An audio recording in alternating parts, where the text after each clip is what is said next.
anjo que me fez com ele viajar. Rompemos o espaço, subimos pra bem alto, e lá distante a terra eu pude ver. Sonhando eu vi chegar, de mim se aproximar, um anjo que me fez com ele viajar.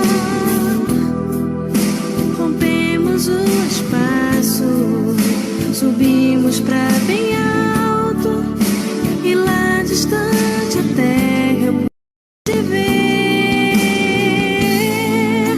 Eu vi milhões de homens sem fé e sem saber, perdidos e feridos, erravam pra valer. Senti-me ali no meio, lembrei meus aperreios, quando esse anjo me fez entender.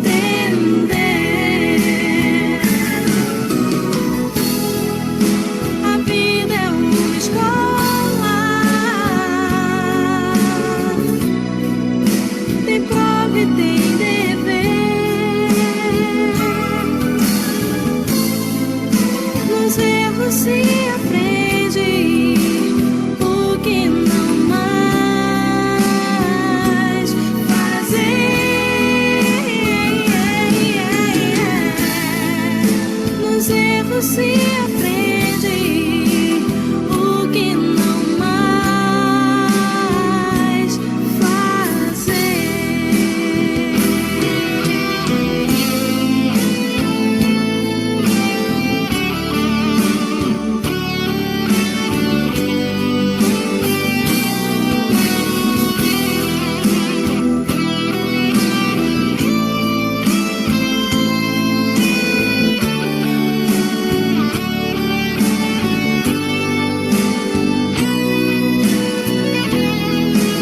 A vida é uma escola, tem prova e tem dever. Nos erros se aprende o que não mais fazer. Nos erros se aprende o que não mais fazer.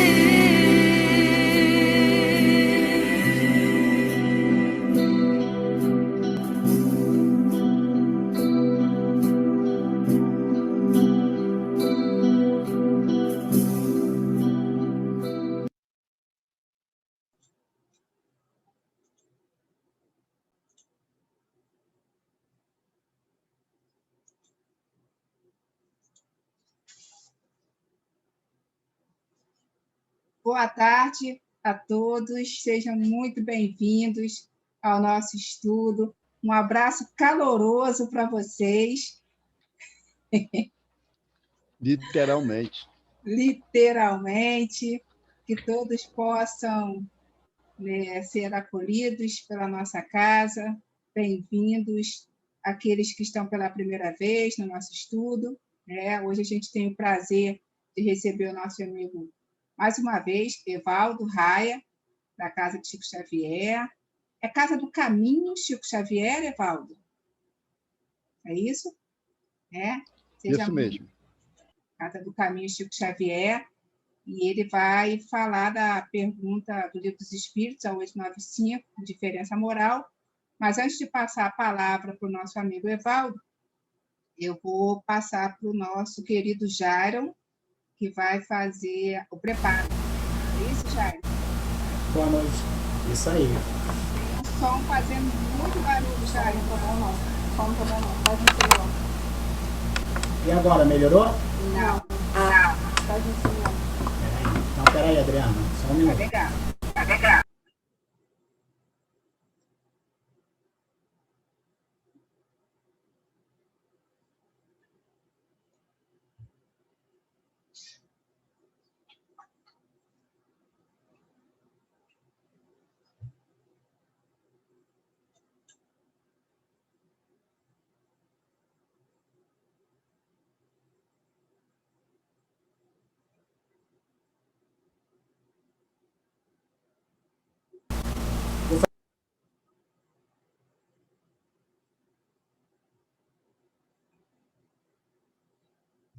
Espera aí, Jairo.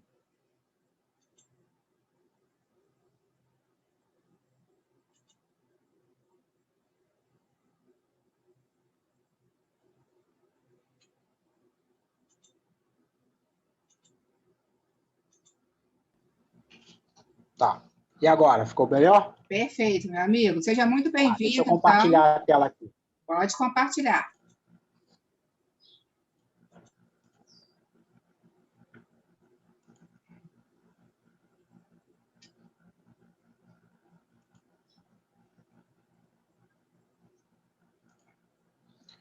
Vamos lá. Purificação íntima. Alimpai as mãos, pecadores, e vós, de duplo ânimo, purificai os corações. Tiago, capítulo 4, versículo 8. Cada homem tem a vida exterior, conhecida e analisada pelos que rodeiam, e a vida íntima, da qual somente ele próprio poderá fornecer o testemunho.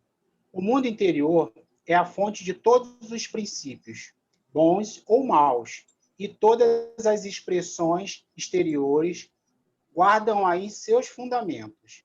Em regra geral, todos somos portadores de graves deficiências íntimas, necessitadas de retificação. Mas o trabalho de purificar não é tão simples quanto parece. Será muito fácil ao homem confessar a aceitação de verdades religiosas, operar a adesão verbal a ideologias edificantes. Outra coisa, porém, é realizar a obra de elevação de si mesmo, valendo-se da autodisciplina, da compreensão fraternal e do espírito de sacrifício. O apóstolo Tiago entendia perfeitamente a gravidade do assunto e aconselhava aos discípulos a limpassem as mãos, isto é, retificassem as atividades do plano exterior, renovassem suas ações ao olhar de todos, apelando para que se efetuasse igualmente a purificação do sentimento, no recinto sagrado da consciência, apenas conhecido pelo aprendiz na soledade indevassável de seus pensamentos. O companheiro valoroso do Cristo, contudo, não se esqueceu de afirmar que isso é trabalho para os de duplos ânimos, porque semelhante renovação jamais se fará somente à custa de palavras brilhantes. Emmanuel, livro Caminho, Verdade e Vida, mensagem número 18. Então, vamos às reflexões. No texto de Emmanuel, nos traz a importância da ação incessante de transformação moral, que é trabalho de todo dia, de toda hora. A nossa vigilância deve ser permanente, a fim de evitar deslizes e quedas. Mesmo não sendo possível fugir das recaídas, é eficaz não se deixar levar por excessivos sentimentos de culpabilidade. É importante, sim, conservar uma atitude positiva de atenção mental e emocional. Emmanuel, em trecho de livro Pensamento e Vida, capítulo 4, diz: a transformação para melhor está simbolicamente representada em duas asas. Conduzirão o espírito humano à presença de Deus. Uma se chama amor, a outra sabedoria. Seguimos em frente, perseverantes e resignados em busca da nossa transformação. Vamos à nossa prece? Deus Pai, Jesus Cristo, nosso irmão de todas as horas, espiritualidade amiga da casa, irmão João, muito obrigado por mais essa oportunidade de estarmos aqui reunidos, nós encarnados e desencarnados, para essa palestra que será edificante do nosso irmão Evaldo. Que os bons espíritos possam intuí-lo, a trazê-lo a melhor mensagem, para que nós possamos sair desse momento de palestra, aquele cadinho melhor do que ontem, esse cadinho diário que a gente tanto persevera e segue para a nossa evolução espiritual, por sermos espíritos infinitos. Desde já agradeço, Senhor, fica conosco, hoje, agora e sempre, que assim seja, graças a Deus. Que assim seja. Muito obrigada, Jairo, pela leitura, pelo comentário, pela prece. né? Então, eu passo para o meu amigo Evaldo, a liberar de seu microfone, meu amigo, e vou liberar aqui a página, né, que é do livro Os Espíritos, a 895, a pergunta, está lá dentro da perfeição moral. Vamos lá. Boa tarde a todos. Mas é sempre uma alegria, né? A gente estar entre amigos, que a gente fica mais à vontade, pode errar, mas À tem medo, vontade. né? Ou seja, podemos ser nós mesmos. Não precisamos de uma maquiagem de alguém que sabe muito, né? Que não é o nosso caso. Mas eu só queria fazer uma pequena correção. Eu vi, e agradeço muito ao Alex, que ele colocou lá no Face, né, a chamada para o estudo, e ele colocou como indiferença moral. Eu ia chamar o Alex para pedir a ele para mudar, mas eu falei assim, não vou deixar, porque indiferença moral é uma coisa que ainda dói a gente, mas estar ligado ao outro, né? Ser indiferente moralmente à necessidade do outro.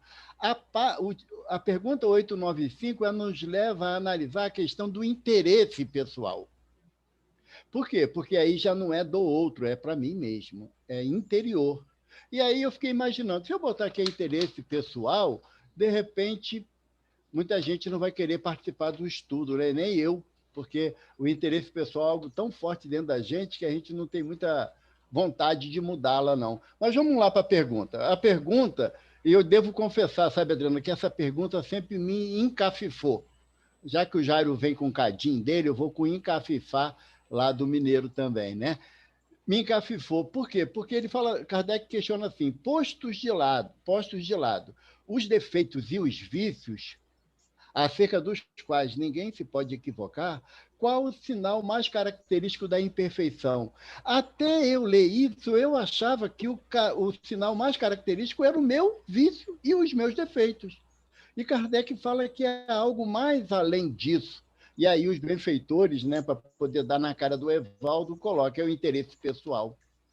Frequentemente, as qualidades morais são como num objeto de cobre, a douradura que não resiste à pedra de toque. Pode um homem possuir qualidades reais que levem o mundo a considerá-lo homem de bem, mas essas qualidades, conquanto assinarem um progresso, nem sempre suportam certas provas e, às vezes, basta que se fira a corda do interesse pessoal para que o fundo fique a descoberto.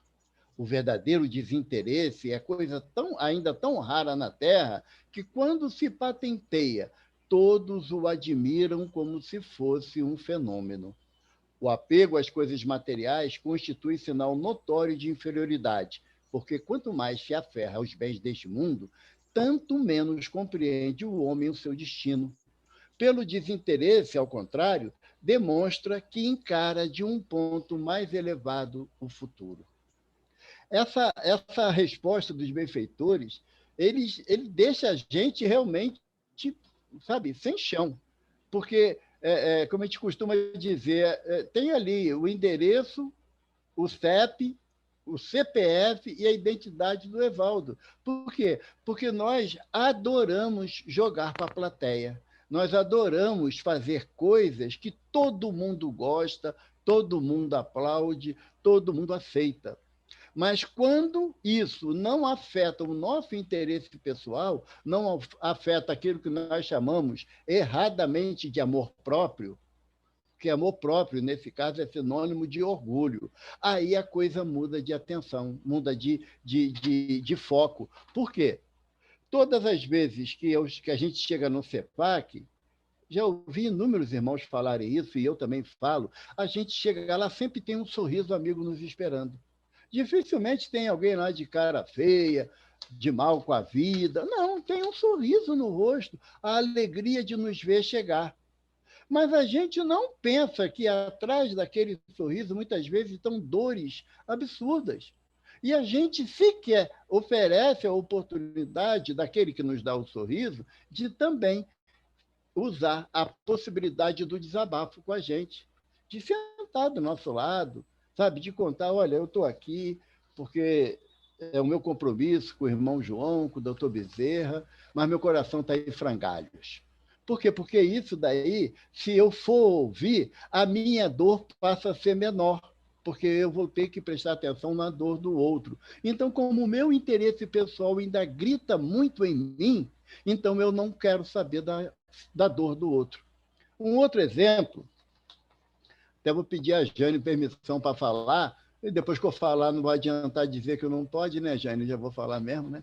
Mas quando nós chegamos na nossa instituição religiosa, e eu generalizo, instituição religiosa, se a gente tivesse um olhar um pouquinho mais avantajado, nós íamos ver inúmeros espíritos sofredores, numa intensidade que nós não conseguimos ainda avaliar. E, no entanto, como temos dificuldade de nos afastar do interesse pessoal, nós associamos a alegria à euforia.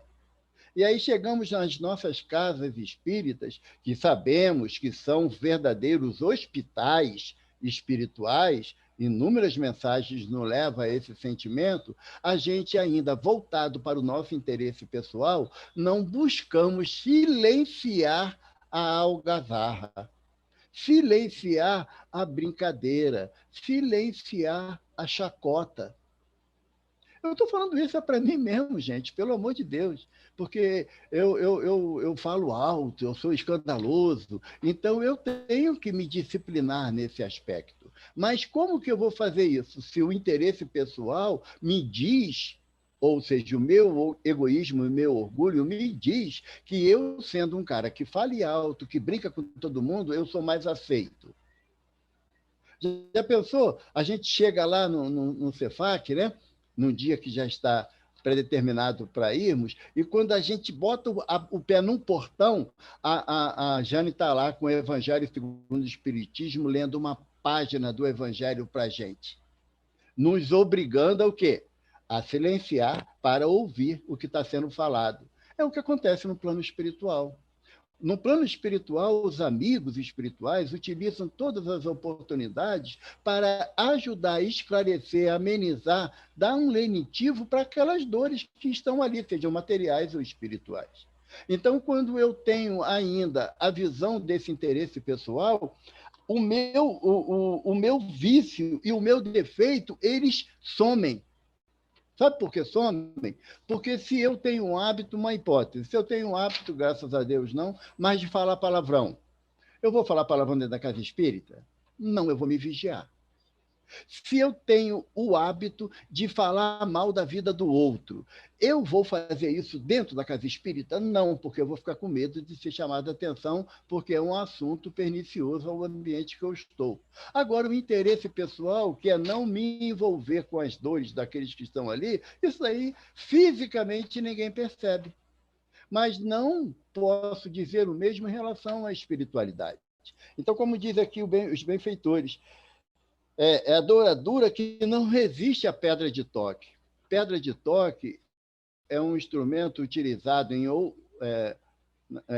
entre os joalheiros, né, na ourivesaria, para poder ver se a peça é de ouro ou não. Então, é uma pequena pedra que eles dão uma batida no metal, se sair casca, é aquilo que a gente chama de semijoia, quer dizer, é só uma capa muito fina. Se ao toque da pedra nada acontecer na peça, então é de ouro puro. É por isso que ele está falando aqui, que é uma peça de cobre com uma revestidura de dourado, dando a entender que seria de ouro. Isso é que é o nosso interesse pessoal, ou a nossa afabilidade, a amabilidade para com o próximo. E o que os espíritos nos propõem são atitudes adversas, porque ele fala aqui do homem de bem, que nós estudamos recentemente sobre o homem de bem, que Kardec faz aquelas inúmeras considerações acerca do homem de bem. E quando a gente lembra, eu botei até aqui um pedacinho aqui do homem de bem, só para a gente poder lembrar, que está lá no capítulo 17, Sede Perfeito, no item 3. O verdadeiro homem de bem é o que cumpre a lei de justiça, de amor e de caridade na sua maior pureza. Ou seja, não tem uma douradura, ele é de um metal firme, precioso, intenso, total. Esse não tem nenhuma preocupação com o interesse pessoal. Por quê? Porque a finalidade dele é a brandura, é a candura, é o devotamento, é a abnegação. E essa relação que os espíritos colocam aqui, os benfeitores colocam na resposta acerca da pergunta de Kardec, é tudo aquilo que ainda nós almejamos alcançar, que é nos distanciar dessa situação onde eu estou falando, estou fazendo estudo, ou lá no Cefac eu estou fazendo qualquer tarefa lá que sou convocado a realizar. Aí, quando surge a primeira crítica, eu já não aceito. Ou então eu estou lá na casa, cheguei agora, que nem diz a garotada aí, já quero sentar na janela, ou seja, já quero colocar determinação na casa que eu estou chegando, que eu estou visitando, porque eu sou um eterno visitante nas casas espíritas, porque ainda não adquiri o passe de permanência. Esse passe de permanência eu vou alcançar no plano espiritual. No plano material, eu estou testando as possibilidades de auxílio que eu preciso dentro da casa, que eu costumo dizer que não frequento, eu costumo dizer que eu sou matriculado, sabe? Matriculado num hospital-escola. Então, lá, quem está matriculado num hospital-escola, ele não pode exigir muita coisa, não. Ele tem que silenciar o seu íntimo para que ele seja, para o outro, aquilo que ele deseja que sejam para ele. Se eu, quando... Já imaginou? Aliás, já percebeu que quando você está dentro da casa espírita e chega alguém pela primeira vez, ele olha para você como se você fosse a esperança do amparo dele. Não, essa pessoa que está ali, ela vai conseguir me consolar. Aí, quando chega mais perto, vê eu reclamando para a Jane do Mário. Bom, Mário, vou te contar, Jane, toda vez que vem aqui, dessa mesma encrenca, aí a pessoa fala assim, entrei no lugar errado. Não é aqui que eu tinha que vir, não. Por quê? Porque nós somos a imagem da casa que nós frequentamos. Aí complica o nosso lado. Sabe por quê, João? Porque essa imagem se reflete no plano espiritual, não é só no plano material. Nós somos como da família Adams, lembra no carro deles tinha aquela nuvem escura lá no alto, ou vai ser uma nuvem clara, a decisão é minha, com os meus pensamentos, com os meus desejos íntimos, com a minha necessidade de transformação.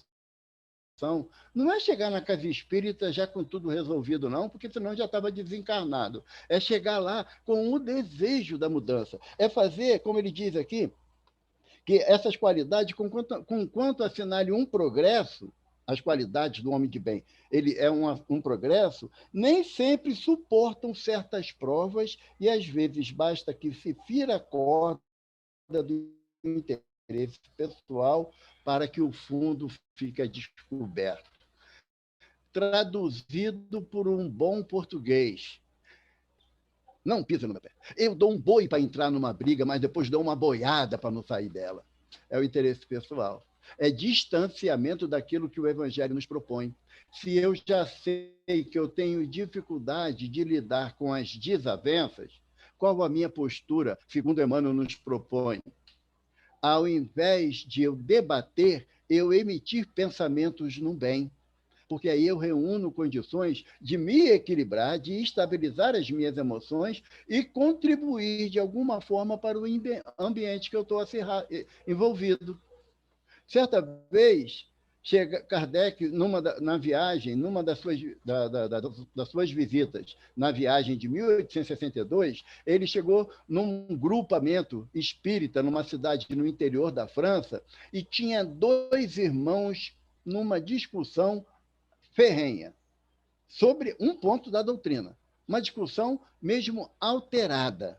E aí quem chegou, a pessoa que estava acompanhando Kardec falou assim: Kardec, qual dos dois tem mais razão? Aí Kardec falou assim: aquele que praticar mais caridade.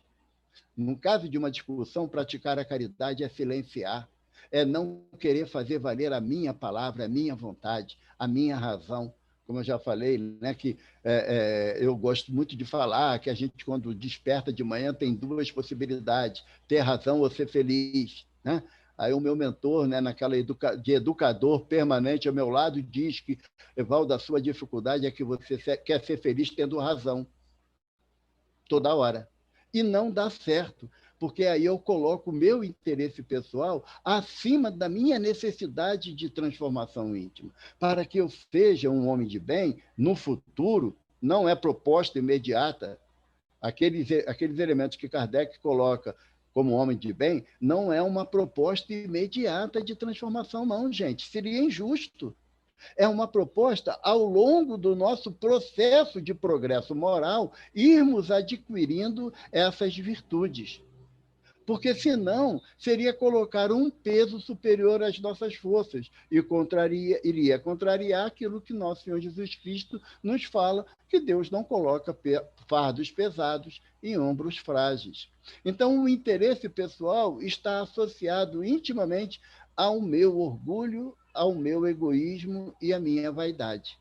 Porque quando eu quero fazer valer o meu interesse pessoal, então eu não observo as possibilidades de ninguém que está ao meu redor. É só a minha opinião que serve, só a minha opinião. E olha, que nós somos espíritos num patamar de inteligência tão avançado que não nos faltam argumentos para justificar o nosso interesse pessoal. A gente pega até o livro dos Espíritos e começa a selecionar ali respostas e perguntas, as respostas dos benfeitores e as perguntas de Kardec, que justificam a defesa do meu interesse pessoal. A gente só esquece do capítulo 11, amai os vossos inimigos. Quando Jesus nos propõe sermos perfeitos, como perfeito é o Pai que está no céu, a começar amando os nossos inimigos. E como é que eu vou amar os meus inimigos?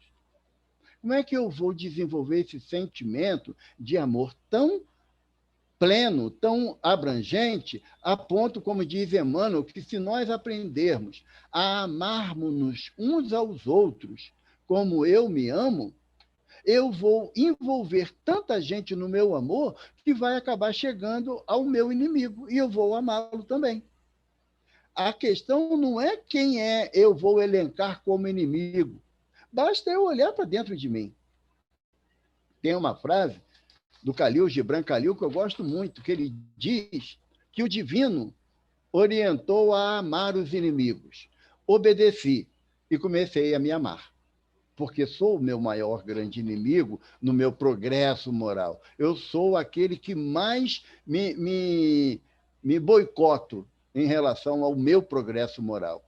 Então, a questão de a gente modificar a nossa conduta, nos afastando do interesse pessoal, vai favorecer o entendimento mais alargado. Por quê? Eu tenho uma opinião, uma hipótese. Eu não gosto da foto que a Adriana botou ali. É mentira, Adriana, você sabe que eu gosto. Mas eu não gosto daquela foto que está ali. E toda vez que começa a reunião, eu falo assim, que foto feia. Não dá para tirar essa foto daí, não? Aí ela, poxa, amigo, mas eu gosto tanto dessa foto. Você gosta, mas eu não gosto. E ela vai, né, com o jeitinho dela caridoso, porque se fosse o João que falasse isso, ela ia logo pisar nas tamancas, né? Mas aí, como assim, é para ser caridoso, aí fala, amigo, vamos ver, um dia eu troco. Todas as vezes que eu olhar para a Adriana, eu vou lembrar da foto. Por quê? Porque ela não satisfez uma vontade minha, só minha. Interesse pessoal é quando a vontade é minha. E não adianta eu querer agregar adeptos à minha vontade, porque não é justificativa de acerto. Não é justificativa de acerto. O fato de eu ter uma percepção de orientação, tanto na minha residência, quanto no grupo que eu estou inserido, eu ter uma percepção, ela não representa o desejo daquele que está nos dirigindo. E nós temos que entender que esse desejo eu não preciso entender nas suas minúcias. Porque quando, no advento da entrada da cidade de Damasco, quando Jesus aparece para Saulo, e Saulo cai da montada, Jesus indica para Saulo que ele entre na cidade e lá lhe será dito o que fazer. E, realmente, lá ele tenta encontrar o amigo dele, Sadoc, e aí Sadoc manda levar ele para a estalagem na rua direita, para que ele depois iria lá. Nesse mesmo momento, Ananias, a quem Saulo ia lá perseguir para matar em Damasco, Ananias estava dentro da casa dele, nas tarefas normais da sua residência, e ele escuta, Ananias. Aí ele responde, que é, assim, o desejo de todo cristão é ter essa postura de Ananias. Eis-me aqui, Senhor. E Jesus fala, dirige-te à estalagem da rua direita de Simão, vá lá que Saulo está lá e precisa da sua ajuda. Ananias, poxa, mas Saulo, senhor, eu vou lá, ele veio aqui, né, para me matar, o senhor sabe, né? O senhor conhece a história, né, Jesus? Ele veio aqui para me matar, mas a viagem é cansativa, né? Então, em vez de ele vir até aqui em casa me pegar para me matar, o senhor quer que eu vá lá, que aí ele vai logo me mata, cumpre a tarefa dele e vai embora tranquilo. Ananias fez isso? Não. Não. Ele levantou e foi. E Jesus falou para ele, é necessário que você vá, porque Saulo é o meu vaso escolhido. Aí Ananias poderia querer mudar a conduta. Não, ele foi. Então, quando nós chegamos dentro da casa espírita, que já está organizada pela orientação espiritual, eu não tenho o direito de colocar o meu interesse pessoal para mudar isso. Eu estou ali para obedecer diretriz e não criar diretriz. Se eu não compreendo as diretrizes que foram traçadas para a casa que eu estou matriculado, eu tenho que me esforçar e buscar orientação. Por que isso é responsável? Vai abrir mão da possibilidade de ser, porque pode estar encoberta pelo interesse pessoal. Pode estar. E a espiritualidade que orienta a direção da casa terá todas as possibilidades de me orientar dentro do Evaldo que é. Porque eu chego lá e falo assim lá no Cepac, ô Jane, olha só, essa escada aqui está errada. Vamos quebrar essa escada, fazer ela nesse outro canto do lado esquerdo aqui. É possível. Aí a gente falou assim, tá legal, quem vai financiar isso? É você? Você que vai comprar o material, vai chamar o pedreiro, vai primeiro montar outra escada, depois quebrar essa? Não, aí não. Porque a gente adora dar ideias mirabolantes, aquilo que a gente não vai realizar, que não é da nossa responsabilidade realizar. Então, quando a gente está dentro de um local já estabelecido, a gente tem que analisar se a opinião é abrangente no interesse pessoal ou eu estou propenso a aceitar uma negativa daqueles que dirigem. Porque se eu estou propenso a aceitar a negativa, eu estou me afastando do interesse pessoal e primando por quê? Pela obediência. Pela obediência e pela disciplina, que eu sou levado a ter a partir do momento que eu estudo o Evangelho, a partir do momento que eu estudo as obras de Kardec. Porque tem uma página do Evangelho segundo o Espiritismo que o título é Obediência e Resignação. É de Lázaro essa página. E Lázaro coloca para nós que obediência é o consentimento da razão e resignação é o consentimento do coração. Então, quando eu me calo porque eu não vou discutir, necessariamente não está dizendo que eu sou obediente, não. Porque para que associe a minha obediência, entra a resignação. O que é resignação? Eu entender que a opinião do outro, se ela conflita com a minha, isso está me dizendo que eu ainda preciso amadurecer essa ideia para que eu tenha argumentos que possam ser expostos no momento adequado e não impor pela violência ou pela truculência a minha vontade. E quando a gente fala em questão de saber discernir o caminho que eu devo tomar em relação ao interesse pessoal ou ao princípio de abnegação e de fraternidade, se eu tiver alguma dúvida, eu vou lá no capítulo 16 do Evangelho segundo o Espiritismo, que estudamos também recentemente, não se pode servir a Deus e a Mamon. E aí está escrito assim no Evangelho de Lucas, ninguém pode servir a dois senhores, porque ou odiará um e amará o outro, ou se prenderá a um e desprezará o outro. Não podeis servir simultaneamente a Deus e a Mamon.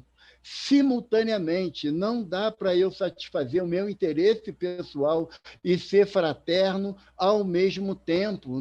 Não há condição. Um sentimento conflita com o outro. Um conflita com o outro. Eu lembro que a Neidinha trouxe para a gente uma vez, uma foto, eu repito, que o repórter perguntou ao Fábio Júnior por que ele tinha aquela expressão tão jovial, tão alegre, tão bacana. Ele falou assim, é porque eu levo o desaforo para casa. Sabe? É uma resposta esplendorosa, porque normalmente a gente não quer levar o desaforo para casa. Toma lá, dá cá.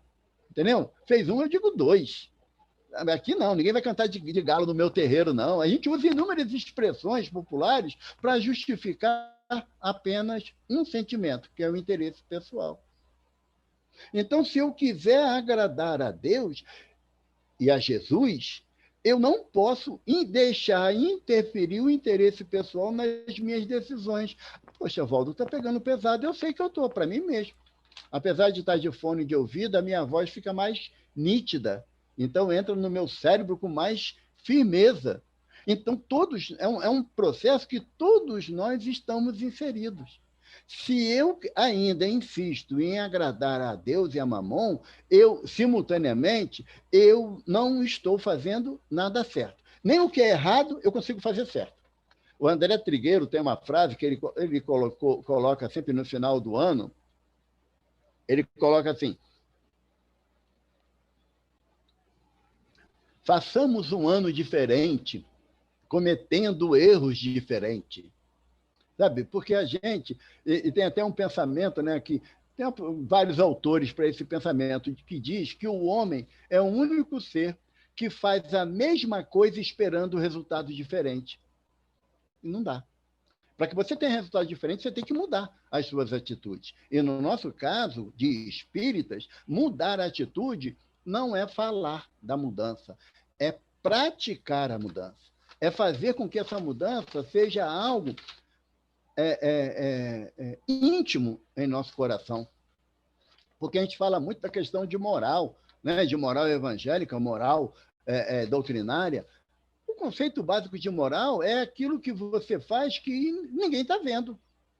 É o conceito básico de moral. Eu não preciso ter a vigilância de alguém para não roubar a carteira do Luiz Fernando e se deixar perto de mim. Eu não preciso, porque não vai me fazer, não vai me apetecer essa atitude. Então, o meu conceito moral em relação a usurpar um bem material de alguém está bem intrínseco dentro de mim. Agora, quando tem gente olhando e o meu olho fica igual desenho animado, vai lá dentro da carteira e volta, vai dentro da carteira e volta, o meu conceito de moral está estabelecido na regra da presença. Tem alguém olhando, eu não posso fazer. É como muitas das vezes a gente pensa, né, que o fato de estar pensando em coisas perniciosas dentro de uma reunião espírita é que ninguém está prestando atenção. Só que a gente esquece que a comunicação dos espíritos é pelo pensamento e não pela verbalização da palavra.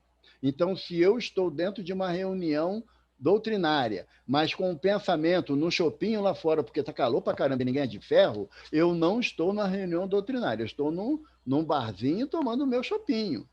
Que não tem pecado nenhum quanto a isso. Não tem erro nenhum quanto a isso. A questão é que eu tenho que saber separar se eu quero agradar a Deus ou a Mamon. Mamon, no caso, é a satisfação dos meus desejos materiais. Se eu estou dentro de uma reunião, então o meu foco tem que ser aquela reunião. Terminou a reunião, me desincumbi da tarefa que eu fui instado a realizar, então agora eu vou para minha casa e se eu achar que eu devo parar para tomar um chopp ou se comprar uma cerveja e levar para minha casa, não tem dano nenhum isso. Não existe maldade nenhuma nisso. A questão nossa é que a gente não sabe escolher os momentos para os nossos desejos ou os nossos vícios. Então a gente acaba se complicando. No livro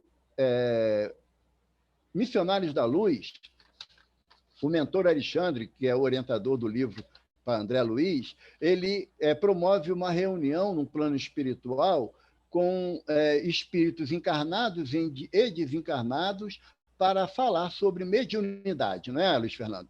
Essa parte do livro. E aí, o irmão que está acompanhando André Luiz, sendo orientado também por Alexandre, ele diz que normalmente existem 500 irmãos matriculados nesse curso do Alexandre. 500.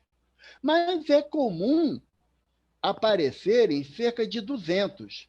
Desses 200, apenas 35 encarnados. E naquele dia em particular, estava faltando 3 irmãos a participarem, ou seja, depois, através do sono físico, serem levados em espírito para essa reunião no plano espiritual sobre mediunidade. E aí, Alexandre pergunta, olha, cadê fulano, fulano, fulano? E um dos trabalhadores falaram assim, eles não apareceram. Aí, esse trabalhador fala assim para Alexandre, o senhor permite que a gente vá lá saber o que está ocorrendo? Aí Alexandre falou assim, pode sim, leva André com vocês. E André Luiz foi junto. Quando chegou na casa do primeiro, ele estava envolto, o que nós chamamos de pesadelo, porque estava se degladiando com espíritos inimigos do passado, em espírito, ou seja, liberto do corpo, mas aquelas acusações, né, igual criança, se pisar nessa linha, xinguei tua mãe, que não sei o que, aquela coisa toda. E aí o André falou assim, você não vai acordar ele? Né, não quer pesadelo? Aí o trabalhador falou assim, não, a escolha é dele. Ele decidiu, pelos seus pensamentos ao longo do dia, se unir com esses irmãos tão infelizes quanto ele. Vamos adiante. Quando foi adiante, chegou lá, tinha um irmão que estava... o corpo estava lá, mas ele, perispiritualmente, ele não estava. Então, foram atrás dele e ele estava naquilo que caracteriza-se como sendo um inferninho. É um termo nem que é mais utilizado hoje, né? Naquelas casas, né, de prostituição e enchendo a cara, tomando lá a bebidinha dele. E aí André falou assim, poxa, mas ele, em vez de ir para lá, ele está aqui, né, nesse ambiente tão pernicioso. E o irmão falou, André Luiz, cada um se asila onde bem deseja. Foram para a casa do terceiro. Na casa do terceiro, ele estava envolvido com 3 entidades femininas de prostituição, que eram entidades que ele, quando em estado de vigília, um homem sóbrio, cumpridor dos seus deveres, após o horário de trabalho, ia para as casas de prostituição para poder extravasar a sua sexualidade. E ele, em espírito, estava associado a espíritos desse ambiente. Então, o André Luiz nos faz a seguinte ressalva, que se nós queremos buscar o plano espiritual após o sono físico, que vigiemos as nossas condutas no estado de vigília. Então, se eu estou dentro de uma casa espírita, criticando as reuniões, criticando tudo que acontece, com quem que eu vou me associar quando eu deixar o corpo físico através do sono? É a douradura que ele fala aqui, porque fisicamente a gente tem aquele olhar plácido, aquele sorriso cândido, né? Mas continuamos a terem que tomar cuidado para não pisar no nosso calo. Quando, na verdade, o calo existe para ser pisado. Por quê? Porque é a minha fragilidade. É a minha fragilidade. Se eu tenho fragilidade em determinado entendimento, o Chico conta numa das suas biografias que ele, uma vez, em prece, conversando com Emmanuel, ele diz para Emmanuel, né, que ele tinha irmãos que tiravam ele do sério. E ele sentia a necessidade de pedir a Jesus que aumentasse a sua paciência, porque ele estava com uma dose muito pequena de paciência para determinados irmãos. E Emmanuel falou assim, então é isso que você quer? Você quer paciência? Seu Emmanuel, é sempre bom, né? Emmanuel falou, é verdade, é bom mesmo. Passou uma semana, em vez de ter 2 irmãos que estavam tirando ele de sério, tinha 20. cada um fazendo fofoca um do outro, intriga, criticando, dando trabalho, e nas mesas mediúnicas não aceitava a disciplina da psicofonia. E aí ele chegou uma hora para Emmanuel e falou assim: Emmanuel, eu não estou aguentando. Ele falou: você pediu paciência. Como é que você vai exercitar uma virtude se o momento não for propício para isso? Desde que eu ouvi isso, eu nunca mais pedi paciência, sabe? Eu nunca mais pedi. Eu peço a Jesus para robustecer a minha fé. Aí vem o quê? Os problemas, para poder testar a minha fé, testar a minha confiança em Deus, porque fé não é acreditar em Deus. Acreditar em Deus é crença. Fé é ter confiança em Deus, fidelidade a Deus. Então, isso está lá, né? Eu falei até isso na quinta-feira, né? Na terça-feira. Está lá no para-choque de tudo quanto é caminhão, né? Deus é fiel, mas só que a gente esquece que Paulo de Tarso fala: Deus é fiel e você tem a mesma fidelidade para com Deus como ele tem para você? Aí a gente fica bonidinho. Então bota só no carro lá: Deus é fiel, que acha bonitinho, mas não sabe o sentido dessa expressão de Paulo de Tarso. Todos nós estamos caminhando para que nos libertemos do interesse pessoal. Todos nós, porque nós queremos o quê? As virtudes. Aí, a gente vai lá no capítulo 17 também, na instrução dos espíritos, no tópico sobre a virtude. E Lázaro que nos fala. No início do tópico, ele fala assim: a virtude, no mais alto grau, é o conjunto de todas as qualidades essenciais que constituem o homem de bem. Ele está fazendo um link entre os dois pontos. Ser bom, caritativo, laborioso, sóbrio, modesto, são qualidades do homem virtuoso.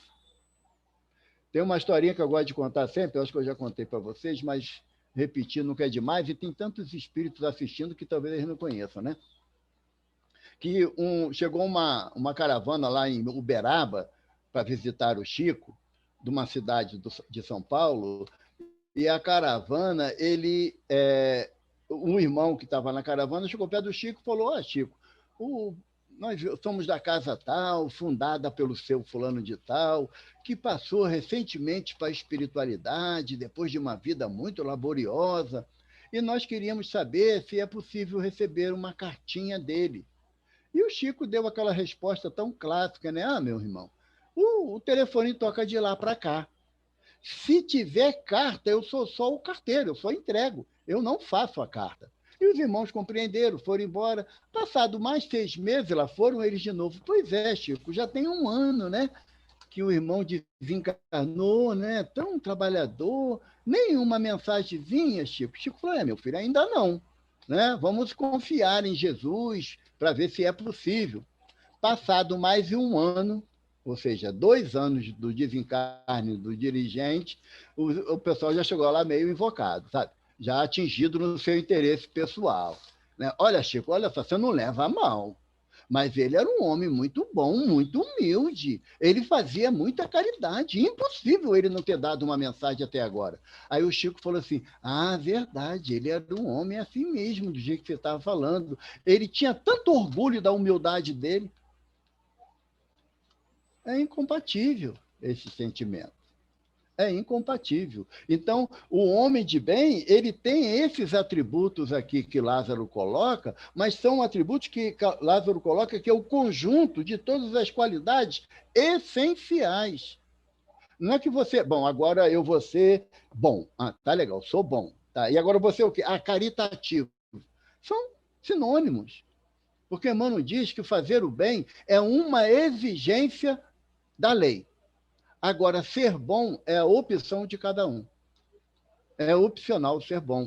E aí, no final da mensagem, Lázaro coloca assim para a gente: contudo, dir-lhes-ei, mas vale pouca virtude com modéstia do que muita com orgulho.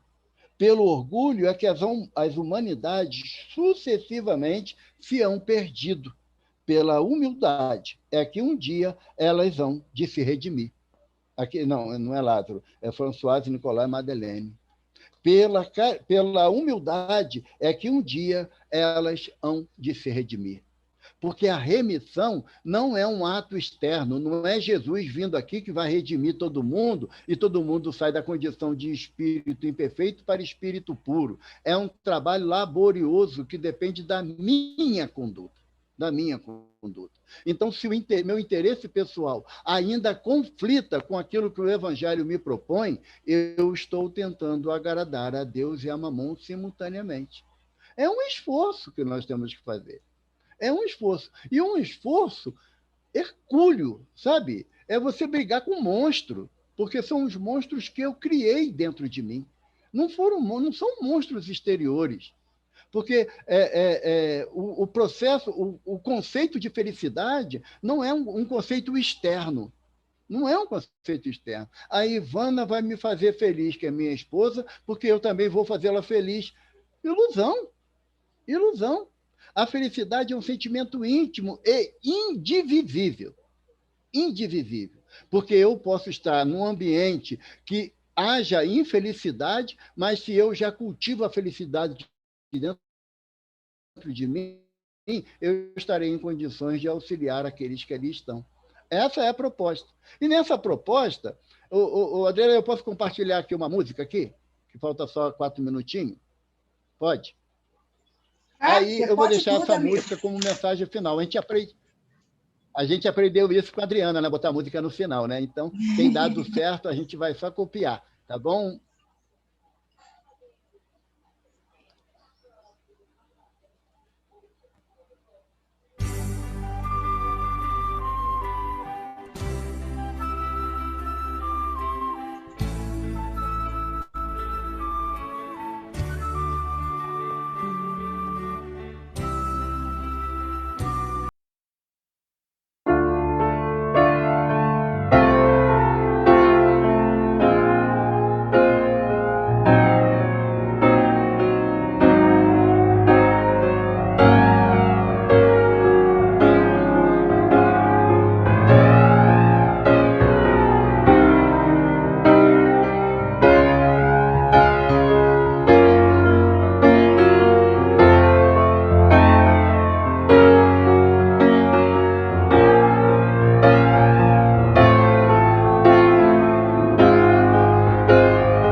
Meu amigo Evaldo, essas tuas palavras é para a gente, com certeza, ouvir de novo.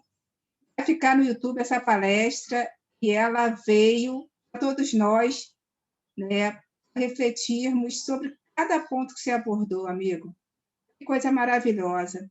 Nós paremos de colocar os nossos interesses pessoais acima de tudo e dizer, né, eu não consigo, não sou de ferro, sou de ferro, pô. Preciso ainda, né? Então, material, satisfação. Muito linda a tua mensagem de hoje, Evaldo. Que Deus te abençoe e continue te dando, né, essa clareza, né, e objetividade com as quais você passa a mensagem para a gente, como se estivesse conversando ali no cafezinho do Cefac. Deus te ilumine, meu amigo. Que Deus te ilumine. Eu vou pedir Jário, então, para fazer a nossa prece final. Vamos lá. Desde já agradecendo por esse banquete que o Evaldo trouxe para nós, para a nossa edificação espiritual, que possamos ter absorvido o cadinho que for, mas esse cadinho fará diferença lá na frente. E quem sabe um dia seremos anjos, né? Vamos batalhar para isso. Que Deus abençoe a família de cada um que está aqui e aquelas pessoas que não puderem vir. Abençoe aqueles que estão com dificuldade, Senhor, esteja em algum hospital acamado, Senhor ampare, ilumine. E aquelas pessoas que tiveram que retornar à pátria sejam acolhidas e recebidas com muito amor e carinho. Agradeço, Senhor, nos deu um final de semana abençoado, fica conosco, hoje, agora e sempre, que assim seja, graças a Deus. Assim seja. Adriana, Oi, querido. só para falar que essa música é do Beto Melo, tá? Está disponível no YouTube, é muito bonita essa música, tá? Sim, conhecemos. Muito obrigada, Evaldo. Quero só dar um recadinho e dizer a todos que quando, por acaso, você não receber o link da palestra, eu tenho usado o mesmo link para todas as palestras de sábado. Então, você pode pegar da palestra anterior, caso você não receba. Tá bom? E lembrar que hoje temos estudo mais tarde, lembrar que amanhã a gente tem seminário à noite. Tá? Então, quem tiver interesse, quem não faz parte do nosso grupo e quiser participar do nosso seminário amanhã, a vida de uma pessoa muito importante vai ser apresentada. Falar, Jane? Agradecer o Evaldo, o carinho, a dedicação na proposta conduzida, né? E agradecer também a presença de tantos outros companheiros de outras casas, Leon Denis, a Alzenita está aí, tem outros companheiros também, nesse momento em que todos nós precisamos refletir muito sobre as nossas responsabilidades dentro da casa e da causa. Obrigada, Evaldo. É isso aí, Jane. Me ouviu, Evaldo? Obrigada. Ouviu. Então é isso, gente. O convite está feito, o agradecimento está feito. A gente espera vocês no nosso estudo de hoje à noite e no nosso seminário de amanhã. Evaldo, abraço carinhoso, meu amigo. Muito obrigada. Obrigado, um beijo no coração de todos. Eu quase que não vinha para a palestra, porque a Adriana e a Jane não mandaram o link para mim, eu ia faltar hoje a palestra. Por isso que eu dei esse recadinho agora final, amigo, porque a gente para. Um beijo. Tchau, beijo tchau. no coração. Os microfones estão liberados, gente. Falou, Evaldo. Um abração, meu irmão. Obrigado, Mário. Valeu. Fiquem com Deus. Obrigada a todos. Obrigada, Evaldo. Boa tarde para todos. Boa tarde. Obrigado, Evaldo. Show de bola. Obrigado. Obrigada, Evaldo. Até mais tarde. Fernando.